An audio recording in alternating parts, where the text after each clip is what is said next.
Amici, buonasera, benvenuti alla 15ª puntata di Mani e Fuori, anno secondo, la trasmissione di TV7 Triventa interamente dedicata al volley.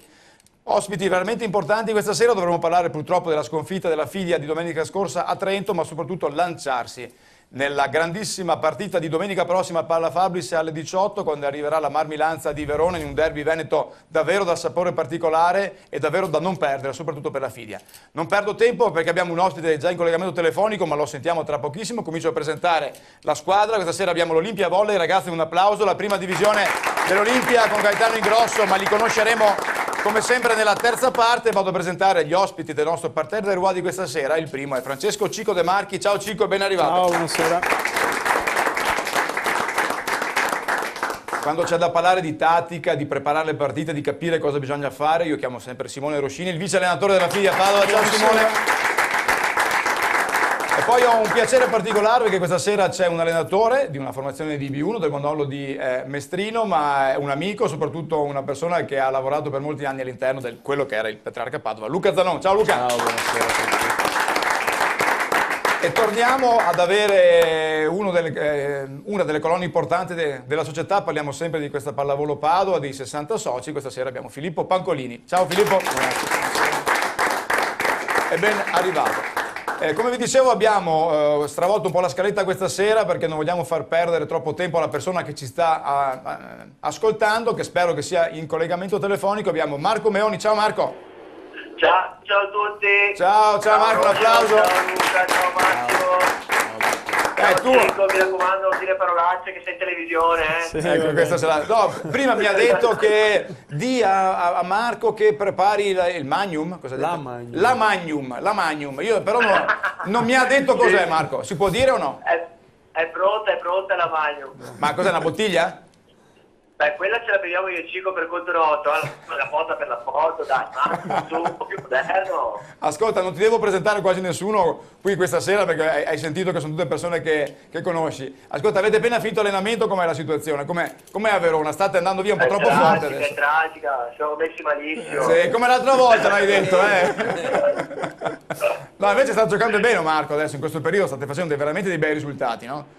No, abbiamo fatto degli ottimi risultati, siamo molto contenti, sono frutto del lavoro che abbiamo fatto in questo periodo. Ascolta, ma si è letto che vuoi tornare in nazionale? No, allora...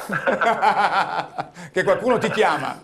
Beh, scusa un attimo, chi è che non vorrebbe andare in nazionale? Assolutamente. Quindi, no, è uscita questa voce, tra l'altro su articoli non virgolettati da parte di nessuno, su una telefonata che realmente c'è stata per un augurio di Natale, dove si è parlato anche di nazionale, ma chiaramente è tutto molto campatinario, in realtà non c'è nulla di concreto, ecco. A me Simone Roschini, che è qua che ti ascolta, ha detto... Sì, e lo saluto tanto, e io ti dico, ma tu sei matto a invitare Roschini a ora di cena?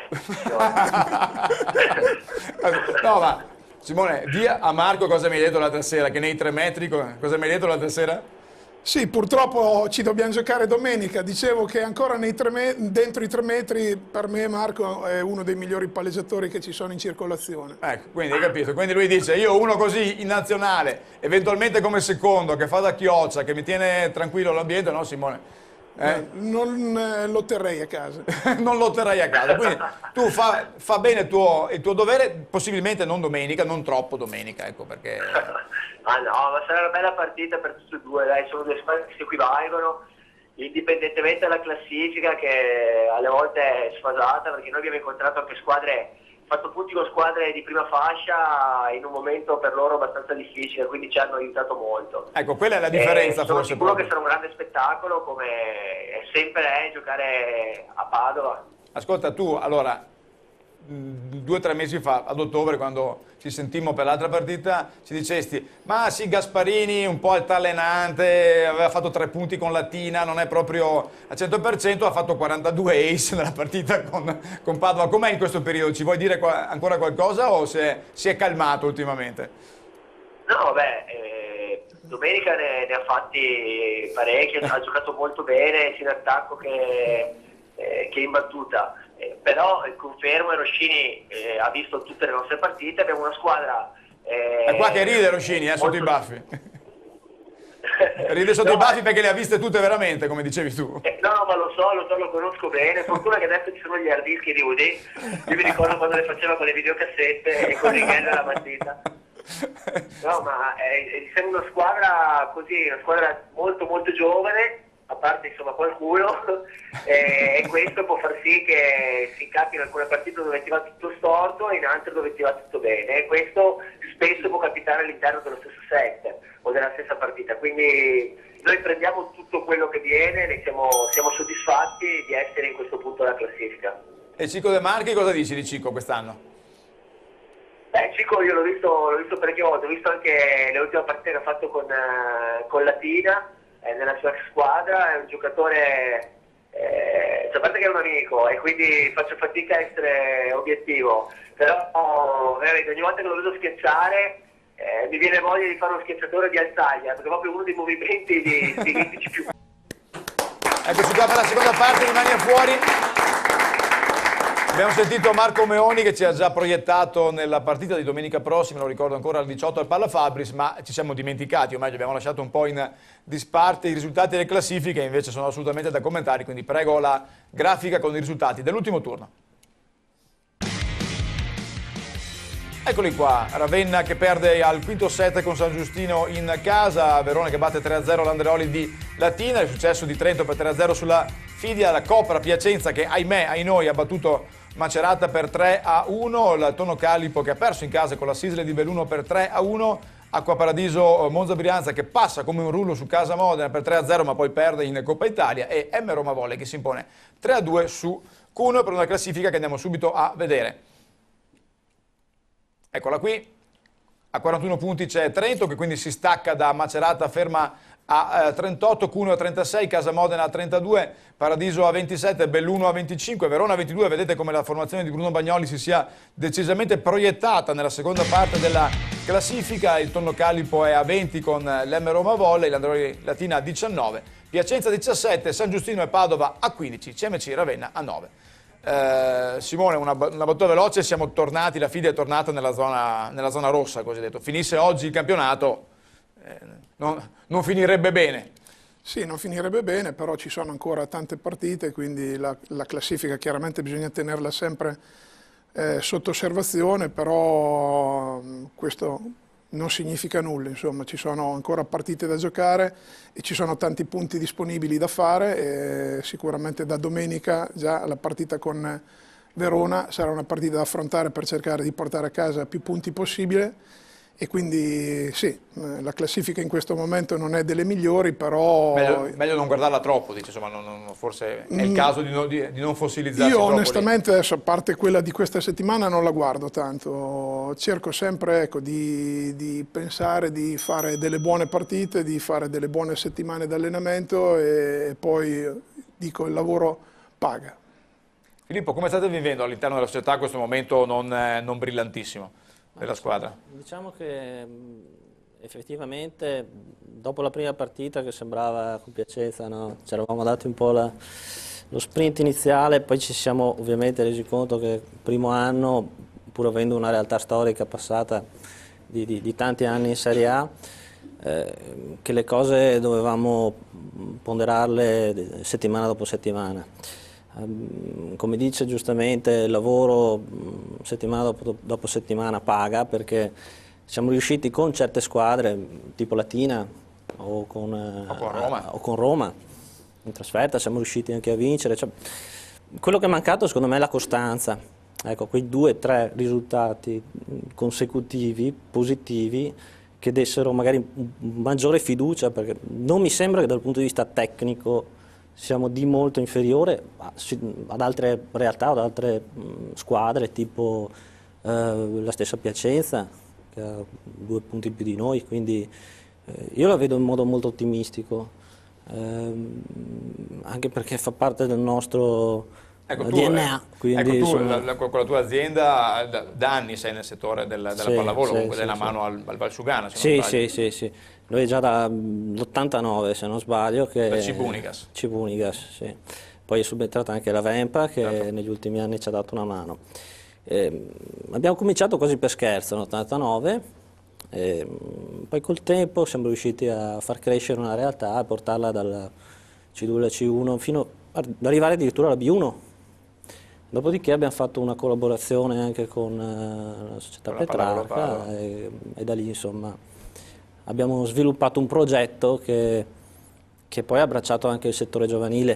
Non dimentichiamo che a Valsugana, e qui anche con il supporto di persone che per passione, vorrei ricordare Alessandro Bastianello, ma Certo. tanti altri, Bastianello, Fausto. che io devo sempre ringraziare perché ogni settimana mi dà una mano, lo voglio fare anche pubblicamente, lo faccio sempre via SMS o via Sì, telefono, ma ci mi dà sentiamo una mano spesso. straordinaria a convocare, a chiamare le squadre. Ce ne sono pochi di Bastianelli. Ce ne sono pochi di Bastianelli. Nella pallavolo sì, Lui ce ha ne una sono passione, pochi. Gaetano, lui ogni settimana... Grande personaggio, mi- grande appassionato di pallavolo e credo che bisognerebbe veramente rivolgere un applauso. Sì, sì, no, perché è se lo vero. merita. Se lo merita Alessandro, se lo merita. Hai fatto bene a citarlo perché mi dà una grossa mano Perché, anche nell'organizzazione della trasmissione. Certo, Fausto Bacelle, ma potrei dire Adriano e tutti gli Certo, altri, certo. insomma, quindi dicevo quasi per scherzo è nata e da lì quello che ci è piaciuto è che siamo riusciti a costruire intorno ad una prima squadra un settore giovanile che ci sta Adesso ti dando faccio dire da tuttora Luca- delle soddisfazioni. Da Luca Zanon, che è allenatore della B1, ma che allena anche le squadre giovanili del Bonollo Mestrino. Questa sera parliamo veramente anche del tessuto provinciale. Abbiamo l'Olimpia, abbiamo parlato del Valsugana, parliamo anche del Mestrino, che è una grandissima realtà della zona, anzi la più grande realtà della zona est ovest di Padova. Tu alleni la prima squadra, ma alleni anche una o due squadre di settore giovanile? L'Under 16, alleno l'Under 16 del Mestrino, che fa capo al Mestrino, della neonata società Volley Eagles, si chiama, che è una collaborazione tra il Mestrino e il Sarmeola. E direi che sono molto contento anche perché i ragazzi sono cresciuti non adesso per dare merito a me, ma proprio per dare merito alla collaborazione, al fatto che abbiamo unito le forze e penso che stiamo lavorando sulla strada giusta, stiamo lavorando Come bene. prima squadra, come Luca? Tra l'altro, Guarda, scusa che ti ho perché interrotto, Abbiamo avuto... ho saputo anche che a livello di settore giovanile avete avuto anche dei convocati in selezione, no? Sì, è stato convocato un ragazzo della mia Under 16 e due ragazzi dell'Under 14 che allena Fabio Baldin e un mio giocatore come assistente allenatore che è Francesco Mario.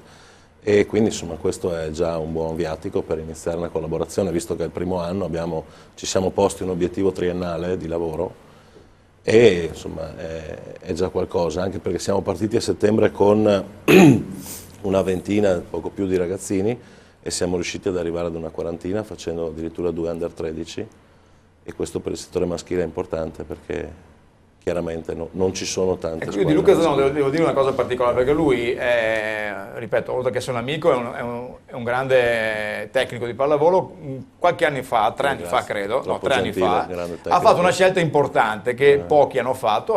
Lui faceva l'allenatore, chiamiamolo come dopolavorista, come lo fanno tantissimi, e ha deciso un bel giorno, una bella mattina, non so quanto tempo tu ci abbia pensato su, invece di dedicarsi alla pallavolo a tempo pieno. Beh, allora ci ho pensato su parecchio. Credo. Spero. Ho deciso anche in virtù di un'offerta che mi è arrivata, chiaramente. Certo, quindi beh, non non è che può decidere. Ho deciso così, ecco. E a distanza di 3 anni diciamo che, cosa dici? io Sei sono contento? molto contento e soddisfatto perché credo che pur avendo lavorato con impegno e avendo fatto un lavoro che bene o male mi piaceva, però insomma la pallavolo mi è rimasta nel cuore perché prima di trovare quel lavoro lì ero stato appunto al Petrarca e quindi l'avevo fatta a tempo pieno lì. Ritornare a farlo a tempo pieno, ritornare ad alzarsi al mattino a pensare di fare pallavolo, di andare per le scuole, di occuparmi di pallavolo a tempo pieno. È una Quindi cosa... puoi chiamare Roscio la mattina, che tanto lui è sempre lì con gli scout. Posso chiamare Roscio e non ti nego che ogni tanto ci sentiamo la mattina. La mattina, sai dove è Roscio la mattina? Tu vai Sì, a nell'ufficio, sì, so sopra tutto, la biglietteria. so tutto. Lui, Cico, vero? Secondo me c'è un letto là dentro. Hai mai controllato? No, non oso entrare perché non è... Non si può entrare, off limits. No, puoi entrare, però personalmente evito. E quindi interrogazioni magari a sorpresa non si sa mai. Io Però, sono entrato... Penso sia attrezzato bene. Sì. Si è attrezzato benissimo, addirittura c'è un calendario che ahimè ha le fotografie dei giocatori anziché di magari qualche giocatore. Questo è un depone a favore E di questo non Simone. depone a favore, ma comunque insomma, vabbè. Ci stai più te o Paolo Montagnani in quell'ufficio là? Secondo me più te. Decisamente. Ma forse più io, ma comunque anche Paolo ci passa abbastanza tempo. No, è un posto comodo dove si lavora bene e quindi ci si sta bene dentro. Ascolta Cico, torniamo alla partita di Trento di domenica, hai giocato nel ruolo di opposto, che per te non è inedito, nel senso che in passato lo hai fatto anche con ottimi risultati. Che sensazione hai provato a tornare in A1 a giocare lì? Ti nascondo il fatto che, vabbè, così nel pomeriggio pre-partita mi sono riaffiorati un po' di ricordi di 4 anni fa, quando ero qui, il mio primo anno in A1, insomma. La famosa partita di Piacenza, che sono entrato, insomma, al posto di Perazzolo, così ho girato un po' le carte e mi è venuto un po' di sensazione buona. Però poi la realtà dei fatti ti metteva davanti Trento e abbiamo visto che non è così, insomma. Però personalmente, come dicevi tu, è un ruolo che ho sempre fatto, cioè io sono nato da opposto, tu lo sai, continuerò a dirlo, è una cosa che personalmente vorrei sempre fare, però vista l'altezza e le tipologie di giocatori che girano adesso... Lasciamo pure, eccola qua l'immagine, perfetta questa. È meglio che faccia lo schiacciatore, insomma, però... Sono soddisfatto della prestazione di Trento. Ascolta, Cico, visto che li hai visti da pochi giorni, sono ancora i favoriti numero 1 questi o pensi che qualcun altro? Io a inizio anno in un'intervista avevo messo Macerata e la rimetto lì, sia per la qualità tecnica, giocatori, ma soprattutto un allenatore che per me è stato... Forse l'allenatore che mi ha dato la svolta, insomma, Giuliani se lo meritano. Penso quindi loro due siano le dirette concorrenti. E invece Simone mi hai dato una notizia prima, in diretta, me l'hai dato a tutti, voglio dare che hanno cacciato chi, hai detto prima? Hanno esonerato Gulinelli da Cuneo. Dopo la sconfitta di ieri sera, tra l'altro, vabbè, c'erano anche delle condizioni di contorno particolari, perché ha giocato anche Baranovic al posto di Gerbic, però evidentemente... non andava comunque. Sì, io penso che la decisione di esonerare Gulinelli non sia dovuta alla sconfitta di ieri sera, ma probabilmente c'erano delle cose che non andavano da un po' di tempo. Cuneo effettivamente... E chi va adesso? Ma per adesso temporaneamente, perlomeno nel comunicato, hanno scritto che hanno affidato la panchina al secondo Placì e passa a essere il secondo allenatore Piroli, che fino adesso era lo scoutman. Non so onestamente se finiranno in questa maniera qua. Allenatori in giro ce ne sono, non è che... Di allenatori in giro ce ne sono. Ieri, tra l'altro, ieri sera durante la partita che ho visto per televisione, Gerbic che non giocava, a un certo punto durante la partita dalla zona dove era seduto è entrato in campo e ha parlato durante un time out. Che non si potrebbe fare. Direi di no, direi però di no. Ecco, lui si chiama Gerbic e quindi magari è consentito. Qualche doppia gliela fischiano, anzi non gliela fischiano, scusami, e gli permettono anche di... E quindi può darsi anche che magari trovino questa soluzione interna, non so. Dice addirittura sì? La butti lì? La butti lì? Allenatore-giocatore come ai vecchi tempi? Onestamente non mi stupirei io quest'anno, magari per finire il campionato così... Potrebbe anche starci, dici. Magari lasciando, diciamo, Placì e Piroli così come hanno fatto, però Gerbic secondo me potrebbe agire anche da allenatore durante la settimana. Luca, cosa ne pensi? Anche perché Cuneo mi sembra che l'abbia già fatto con Fefè, no? Con Fefè, bravo, esatto, già Fefè, ed il secondo era Mario Di Pietro. Esattamente. Quindi ci potrebbe anche stare, dici? Oddio, sì, ci potrebbe anche stare, però non mi sento di dire qualcosa, nel senso che non conosco la realtà di Cuneo, non so quali siano i progetti di Tu che impressione hai avuto di quelle poche partite, perché tu la domenica giochi? Pochissime, minime proprio. Io ho visto vabbè, la prima, hai visto qualcosa la per prima TV con Piacenza, bella partita che ha lasciato ben sperare, la seconda ahimè con Vibo, però ancora a novembre, i primi di novembre. E quella un po', e quindi, sì, perché un po' meno bene quella le partite coincidono. No, io penso che sono molto fiducioso che Padova si salvi. Filippo, deve salvarsi. Perché in casa si fa pochi punti? Rispetto che l'unica vittoria è del 20, cos'era? Non mi ricordo neanche più la prima giornata di campionato, quando è stata, a settembre. Settembre, sì. No, questo onestamente non riesco a capire. Non è spiegabile. Non è spiegabile.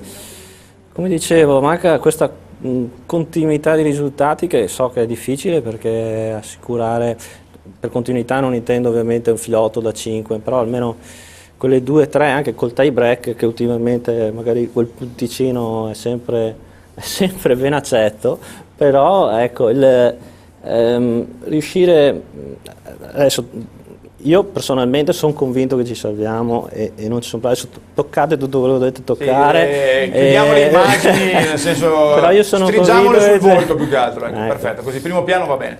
Piuttosto, quello che volevo chiedere io era, dal vostro punto di vista, avendo affrontato già tutte le squadre fino a questo punto, qual è quella, a parte Verona, di cui abbiamo già discusso, che potrebbe, nelle prossime, mi sembra manchino 5 partite alla fine della regular season?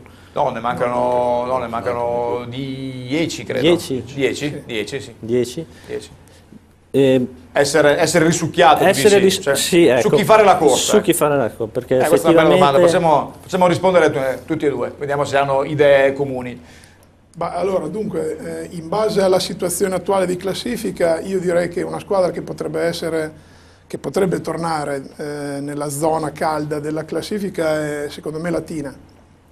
Latina che in questo momento ha 19 punti, di cui 3 fatti con Trento e vabbè. Ancora ci stiamo chiedendo come abbiano fatto. Lasciamo stare. No, io la partita l'ho vista, ho visto anche come hanno fatto, però insomma Trento ha giocato male. Direi di sì.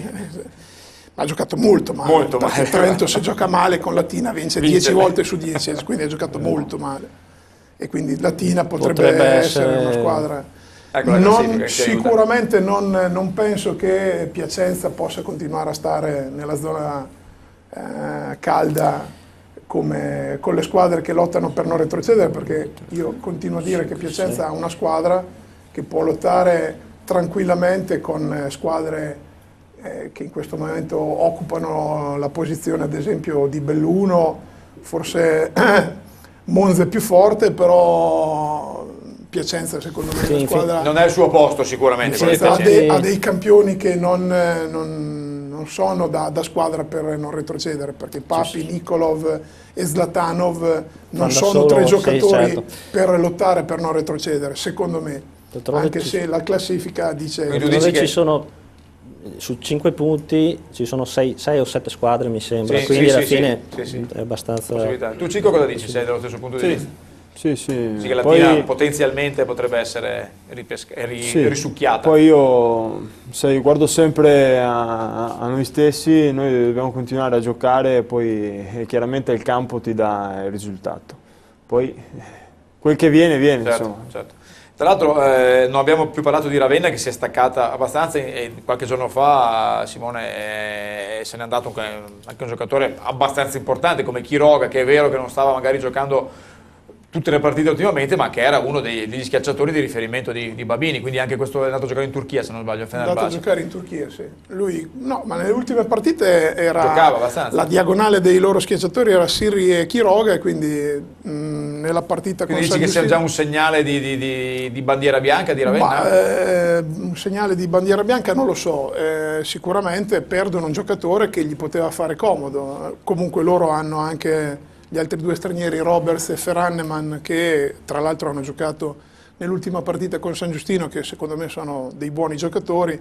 Ma io i conti ancora non li farei. La cosa importante che mi preme dire, in base anche ai discorsi che facevamo prima, che il discorso del giocare in casa o fuori casa, noi abbiamo 15 punti, 10 li abbiamo fatti fuori casa e 5 li abbiamo fatti in casa. È chiaro che vincere in casa è da piacere, poi tra l'altro siamo sempre seguiti da tanta gente, quindi avere in media 2.300-2.400 spettatori a partita non è cosa da poco, non ce l'hanno neanche magari squadre molto più quotate di noi.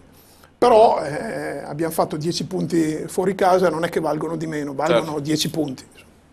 Quindi la cosa importante è cercare di continuare a lavorare, di fare bene durante la settimana, perché io sono convinto che questa squadra ha le potenzialità per poter lottare perlomeno la seconda parte delle squadre della classifica. Secondo me noi ce la possiamo giocare con tutti. Sì, anche perché non mi sembra ci sia una pressione in casa, per cui in caso di sconfitta ci sia...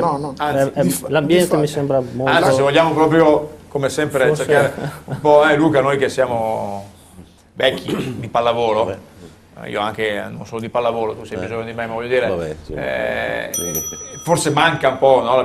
Cioè, il pubblico c'è, i numeri ci sono, manca, no? Filippo, Luca, c'è un po' di... non so, io dico che Forse- Del alcune vecchio volte San Lazzaro, ecco, del vecchio Treppini. nel Padovano è un po' come giocare in chiesa, dico io ogni tanto. Forse servirebbe, sì. Un po' dappertutto, nel Padovano, e credo un po' in tutti gli sport. Gaetano, tu che sei pubblico- uomo di sport. Il pubblico che Com'è sta c'è storia? adesso al Palasport, al Palafabrizi, sicuramente non si vedeva neanche ai tempi di Stermac, Pasinato e compagnia bella di Meoni. Sicuramente è un momento in cui tutte le squadre si sono attrezzate, quindi sembra che il Padova non sia attrezzato altrettanto.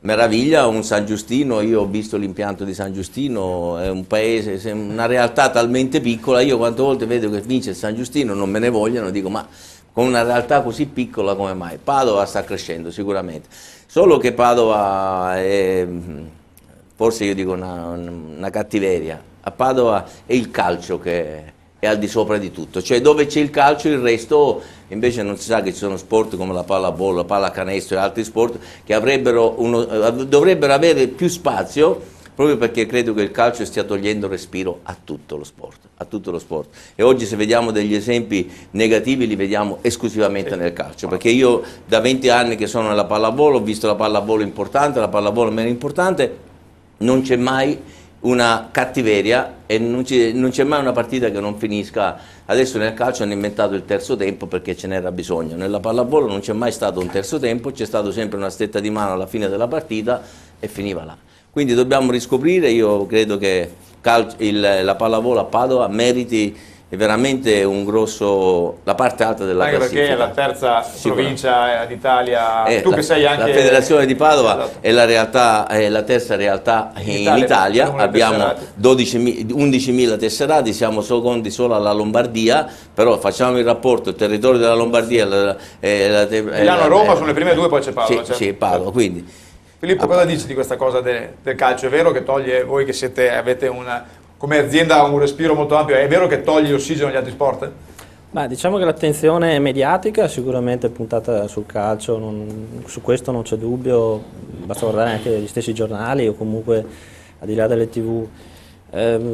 Quello che piace a me, a noi come azienda, storicamente, da sempre, dalla pallavolo, ed è per questo che ci siamo sempre impegnati in questo sport, è proprio quello che diceva Gaetano, sì, effettivamente il senso, quello che ci vede nel calcio ultimamente, che sono degli esempi magari non proprio edificanti, nella pallavolo nel momento in cui succede qualcosa, non si è d'accordo con l'arbitro, faccio un esempio proprio banale, si accetta la decisione. Questa è una cosa che davvero alla fine non ci sono moviole, non ci sono tensioni, Esatto. ecco, anche a livello di spettatori, di pubblico, si va tranquilli, non c'è nessun tipo di... Anche perché nella pallavolo sarebbe anche semplice mettere, ci avevano tentato, no, Simone, con la talpa, no? Con quella fascia che doveva indicare se il pallone era dentro o fuori. Nella pallavolo sarebbe anche semplice, tutto sommato, per aprire il discorso arbitri,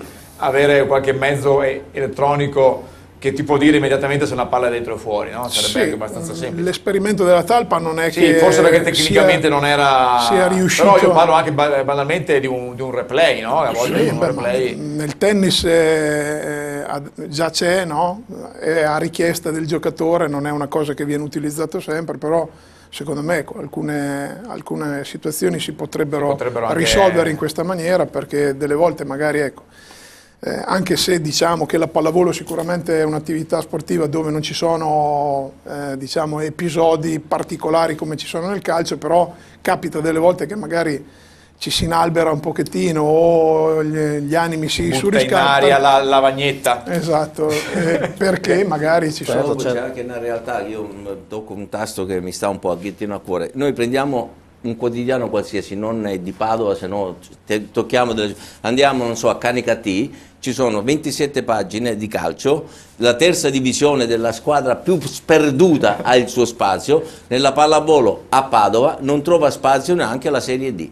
Questa è una cosa che veramente, e questo poi è il cane che si morde la coda, no? Io vedo che se si va a chiedere un supporto per il calcio lo si trova facilmente. Si trova a chiedere un supporto per una pallavolo. È una fatica tremenda. Ne parliamo nella terza parte, perché voglio anche sapere come fate voi all'Olimpia. Chiudo la seconda parte con il tabellone completo del prossimo turno, che ha parecchie partite importanti. Prego la grafica.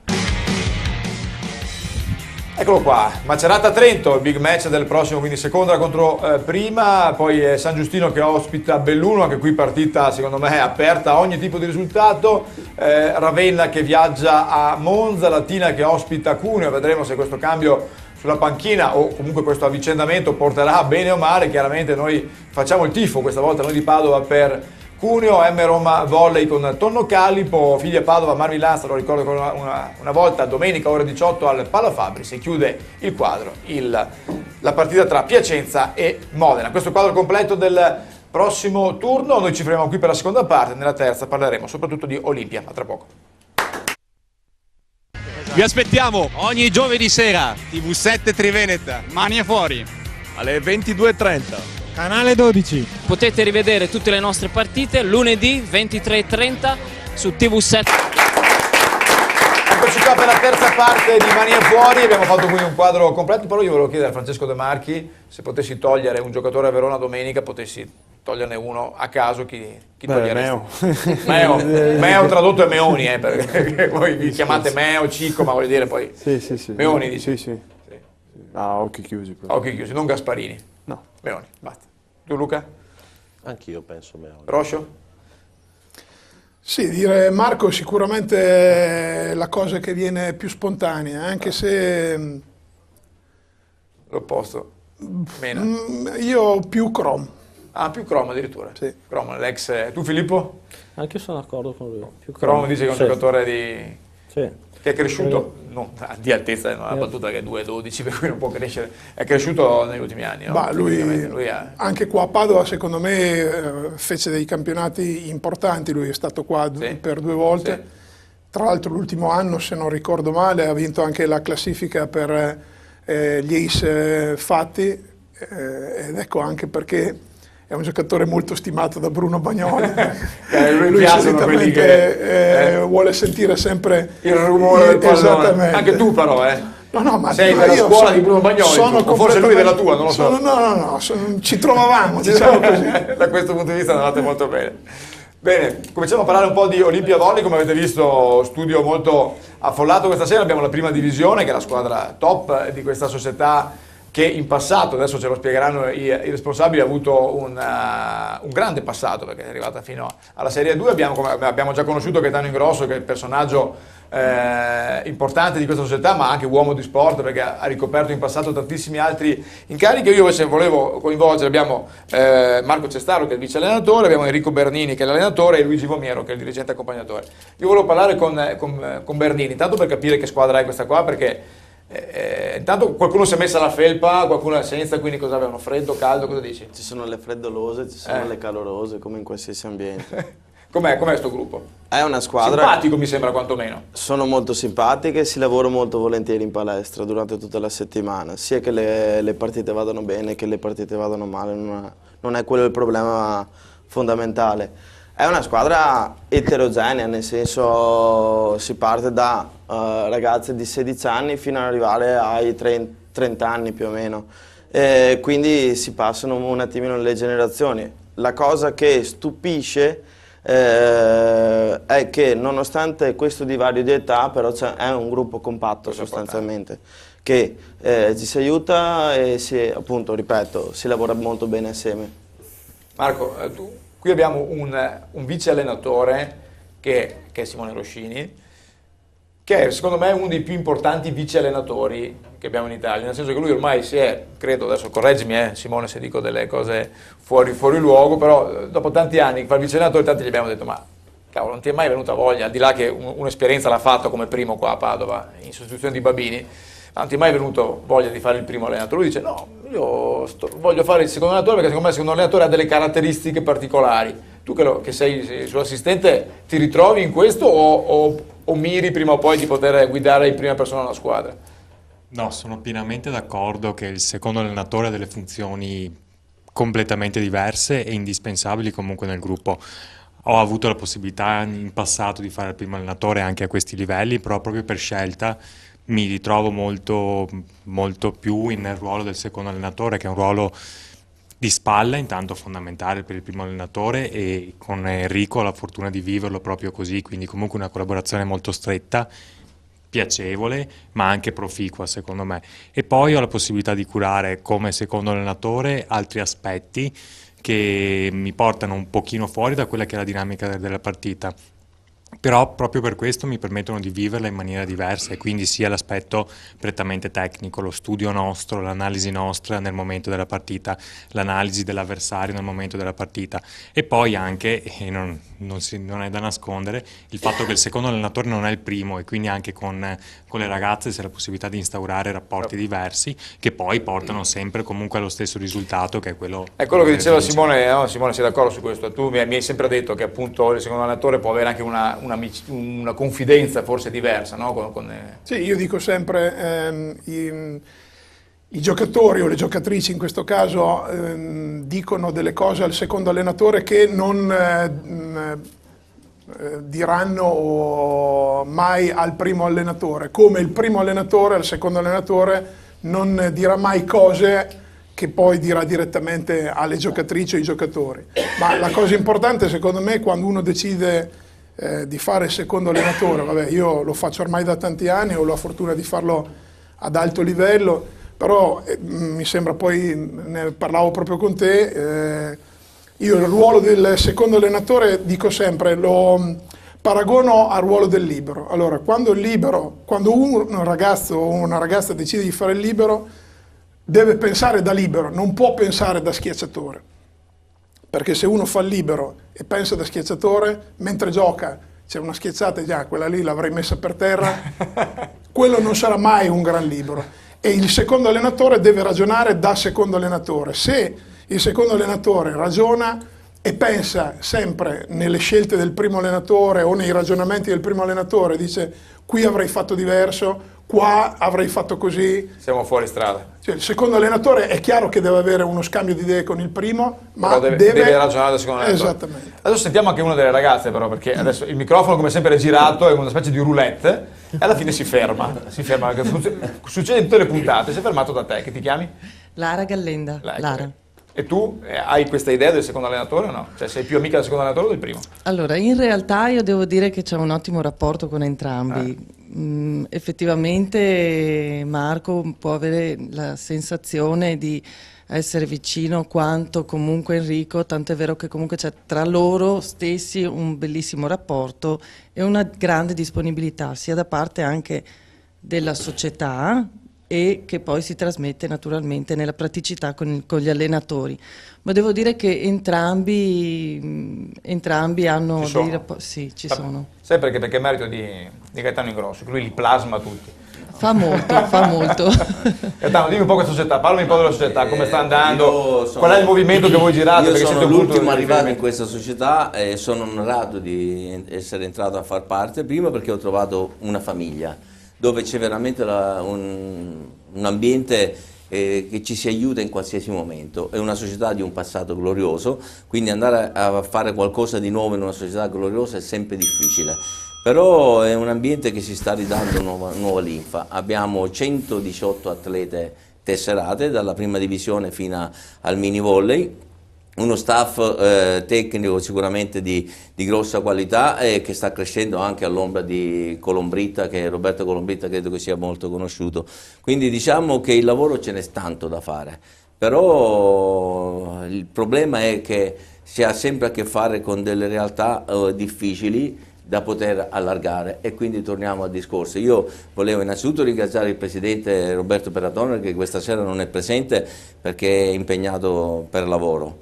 Però lui ha espresso grande fiducia nei miei confronti, io sono onorato di averla ricevuta, sto lavorando insieme allo staff tecnico, a queste ragazze che sono meravigliose. Spesso ci scontriamo, non è che siamo proprio, sai, però credo che abbiamo un unico obiettivo, di crescere. Crescere come squadra e come società. A livello di impianti come siete messi? Noi a livello di impianti siamo veramente soddisfatti, perché credo che sia una delle poche realtà che potrebbe aveva un impianto proprio che però adesso abbiamo in gestione, poi abbiamo altre 2 palestre con degli ampi spazi, e quindi l'unica cosa che non soffriamo sono gli spazi, forse soffriamo un po' la parte economica perché poi gli spazi vanno pagati. E quindi permettimi veramente di cuore di fare un ringraziamento innanzitutto a tutto il direttivo, a Gigio, che per noi è Gigio, che lui è un consigliere, e non l'accompagnatore di questa squadra, perché l'accompagnatore di questa squadra è Egidio Frasson, che non c'è per lavoro. Però io volevo ringraziare, scusami Silvano, gli sponsor. Per noi sono veramente vitali, anzi vorrei dire avvicinatevi di più alla pallavolo, ce n'è bisogno, perché solo così possiamo crescere, magari facendo uno piccolo sforzo. Io volevo ringraziare, vedete, il nostro main sponsor, che è la LG Eco House, la Color System, la Fair Metal, perché ci permettono, e tanti altri piccoli sponsor che ci permettono di andare avanti. Non crediate che ci vuole poco per mandare avanti 117 ragazzi, ce ne vuole veramente Voglio tanto. chiedere una cosa anche a Luca Zanon, perché lui vive una realtà a Mestrino, che io conosco bene tra l'altro per tanti motivi che tu sai, e mi riallaccio al discorso di Gaetano, perché so che fare una B1, voglio dire, se è difficile mandare avanti una società di questo genere, in un paese come Mestrino deve essere ancora più difficile. È molto difficile, anche perché Mestrino vede la presenza di tante realtà sportive, dal calcio a 5 alla pallamano, al basket, e quindi gli spazi in palestra, pur avendo un palazzetto quasi nuovo, perché ha 3 anni, quello di Lissaro, gli spazi sono pochi. E noi viviamo questa cosa, diciamo, questo problema, diciamo, lo tocchiamo con mano tutti i giorni, tanto che anche in B1 insomma, il numero di allenamenti è limitato. Ascoltami, non state andando male?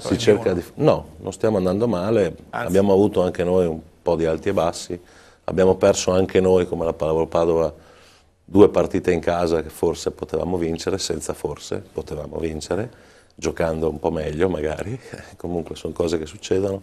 Abbiamo finito il girone d'andata. Di allenare femminile, visto che siamo in ambito femminile questa sera. Ma io ho allenato maschile e femminile e alleno il giovanile e femminile di Mestrino, l'Under 16, 3 squadre, maschile, e ad alto livello? 16. Chissà. Ad alto livello sono pronto, basta che qualcuno mi chiami. Io a me la pallavolo, lo teniamo buono se noi dell'Olimpia riusciamo a crescere, perché noi puntiamo. Io tra l'altro sono nativo di Chiesa-Nuova, quindi l'Olimpia è proprio vicino, da quando si chiamava Pablo Neruda. Esatto. E Gigi, ma il nostro impianto si chiama ancora Pablo Neruda, l'impianto sì, noi puntiamo scaramanticamente, non si dovrebbe dire, vogliamo salire di qualche gradino. L'Olimpia ha bisogno di essere più rappresentata nel territorio. Sicuramente c'è anche un grosso sforzo, e io volevo dire anche un'altra cosa che è importante, perché credo che non si faccia mai.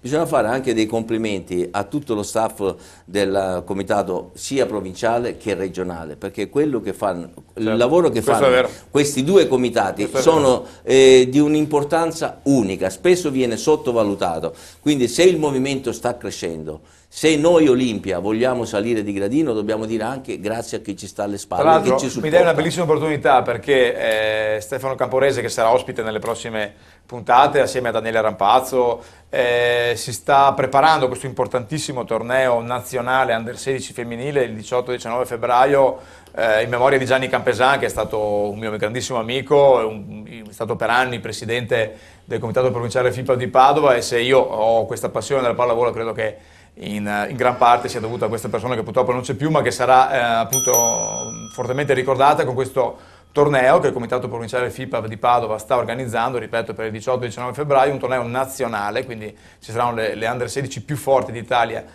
qui a Padova, in varie palestre, e nelle prossime puntate Gaetano presenteremo proprio in maniera, so che state lavorando molto a questo evento, perché Gianni Campesan è un amico credo di che tutti, Camporese è una macchina da guerra. Lui non lo dice, lo stesso Bilato, però hanno fatto una grande accoppiata e credo che sia merito anche loro se il territorio. Ma nella pallavolo non c'è il divieto di essere presidenti per troppi anni, no? No, però teniamoci gli stretti finché possiamo, come noi stiamo cercando di fare.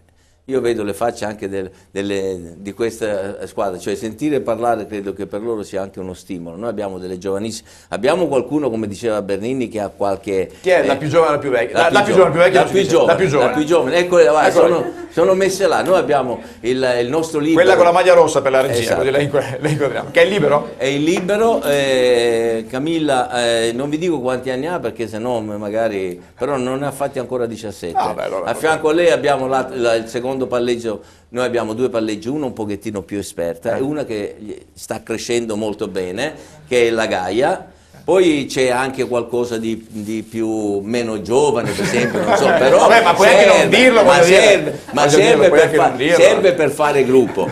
Ecco, io volevo, però c'è un segreto in questa squadra. Il segreto di questa squadra, come diceva Ben, è veramente gruppo. Entrare nelle loro è difficilissimo. E guai a toccare una con l'altra, perché io l'altra sera sono gelosissimo. Io l'altra sera mi sono fatto nemica una ragazza del gruppo, ma nemica nel senso simpatico, la nostra bravissima giocatrice numero 4, perché mi sono permesso di redarguire una compagna e lei mi ha detto non si fa, noi siamo un gruppo e il gruppo deve andare. È vero Elena? Ecco, no, Elena lo puoi dire, perché proprio per questo noi siamo una famiglia, ci vogliamo bene, stiamo crescendo perché riusciamo ad andare d'accordo. Allora, in bocca al lupo veramente per le prossime partite. Come siete in classifica? Noi siamo, fino a qualche domenica fa eravamo secondi. Adesso, dimmi adesso, non due. Siamo secondi o terzi. Terzi a un punto dalla seconda e a 5 dalla terza. Quindi, dalla prima. Bernini, passano le prime due o la prima? Passa la prima, seconda e terza playoff. Quindi siete e venerdì abbiamo lo scontro comunque al vertice, perché andiamo a giocare contro la prima in classifica. E quindi sono già preparate e sanno che finita questa trasmissione loro non vanno a cena, vanno in palestra fino alle 11, perché dobbiamo pensare anche alla squadra di domenica. Perfetto, bene. Allora in bocca al lupo e fatevi un applauso ragazze per i prossimi appuntamenti. Io ricordo i nostri appuntamenti invece, il più vicino è domenica ore 18 Pala Fabris, c'è questa importantissima partita tra Fidia e Marmilanza, davvero bisogna esserci a tutti i costi. Ricordo anche le nostre repliche sul canale 212 TV7 Sport, venerdì alle 10, alle 15 e alle 21, sabato alle 11, alle 17:30 e alle 20 e domenica alle 13 e alle 18, come dico sempre, non potete non vederci. Grazie Cico De Marchi, grazie Cico, e un applauso anche a te, in bocca al lupo. Poi mi spiegherai quella della Magnum di Meoni magari. Quando ci vedrai sommersi da fotografi capirai. Ok, domenica, dopo la partita questo? Dopo partita. Vada come vada. Vado come vada, quindi è una promessa. Quindi domenica ci staremo a questa cosa, poi la metto anche sul giornale. Simone Rossini, grazie di essere venuto ancora e bocca al lupo per tutto. Grazie particolare a Luca Zanon, anche perché ci siamo rincorsi per un bel po' di tempo e siamo riusciti finalmente a incastrare e trovare quest'ora. Grazie Luca. E io ringrazio sempre i soci, perché come ha detto Gaetano Ingrosso sono la linfa vitale dello sport, e guai se non ci fossero gli sponsor e i soci, quindi grazie a Filippo Paccolini, Chip Unicas. Grazie. È tutto per questa sera, vi ricordo ore 18 domenica tutti a Pala Fabris, noi come sempre ci vediamo giovedì prossimo se vorrete alle 22:30 qui su TV7 Triventa. Buonanotte. Buonanotte.